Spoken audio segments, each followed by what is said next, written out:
Detective Chinatown မြန်မာလူမျိုးတွေသိကြိုက်မဲ့ဟာတာ action ဆုံးတော့ပုံစံရုပ်ရှင်လို့ပြောလို့ရတယ်ဒီဇာကကြည့်နေခြင်းအတွင်းမှာကျွန်တော်တို့ရဲ့စိတ်ညစ်စရာတွေဖြည့်ဆည်းမှုတွေအကုန်လုံးကိုခဏတာတော့မေ့ပြောက်လို့ရမယ်ရုပ်ရှင်ပုံစံမျိုးပေါ့နော်ဒီဇာကားကကျွန်တော်တို့အခု2025အထိဆိုရင်၄ကထွက်ထားတယ်2015မှာပထမက2018 2021နဲ့အခု2025အထိဆို၄ကပေါ့နော်၄ကလုံးက IMDb 7 point အထက်တွေမှာပဲကြည့်ရပေါ့နော်တရုတ်ဆုံးတော့ action ကားအနေနဲ့ IMDb 7 point ကျော်လဲဆိုတာတော်တော်လေးကောင်းတဲ့ရုပ်ရှင်တွေလို့ပြောလို့ရတယ်ပြောမယ်ဆိုရင်ရည်လဲရည်ရတယ်လို့မျိုးကျွန်တော်တို့ပြည်သက်ကိုလမ်းလဲသွားတင်မဲ့ပုံစံလေးတွေလည်းပါတယ်ပေါ့နော်ကျွန်တော်ထင်သားလို့မဟုတ်ဘဲနဲ့ဒီလူသက်ရခံဘယ်လိုပုံစံမျိုးဖြစ်နေရမျိုးလဲစုံတော့ပုံစံနဲ့ဟာတာပုံစံကိုပေါင်းဆက်ထားပြီးတော့ရုပ်ရှင်ဆန်ဆန်နောက်ကလည်းလိုမျိုးသိရမလားလုံးဝစိမ့်လန်းနေပြီးကာလာဖူးပုံစံအယောင်တောက်တွေအများကြီးနဲ့ပြည်သက်ကစိတ်ဝင်စားမှုများမဲ့ရုပ်ရှင်တစ်ခုလို့ပြောချင်တယ်ပေါ့နော်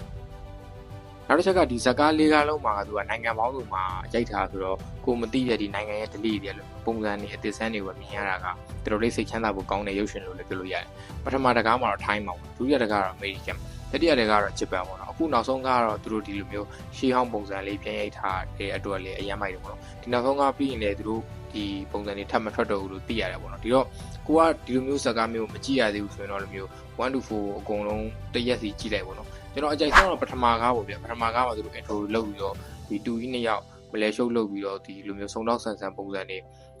ဇကားပေါ့အဲ့လိုမျိုးဟာတာကားဆိုပေမဲ့လည်းပေါ့ရလို့မထင်နဲ့ပေါ့နော်ဇလန်းဆိုင်တော်တော်လေးမိုက်တယ်အဲ့လိုမျိုးလူသက်စီရခံတွေကိုရှားသွားတဲ့ချင့်ငိမ့်တဲ့ပုံစံတော်တော်လေးမိုက်ကောက်ချက်ချရည်လည်းအယမ်းမိုက်တယ်ဗျာဒီတော့လိုမျိုးစိတ်ဝင်စားဖို့လည်းကောင်းတယ်စိတ်အမောလည်းပြည်ကျင်တယ်ဆိုရင်တော့ဒီဇကား၄ကားလောက်ကိုကြည့်လိုက်ပါကျွန်တော်အနေနဲ့ခင်ဗျားတို့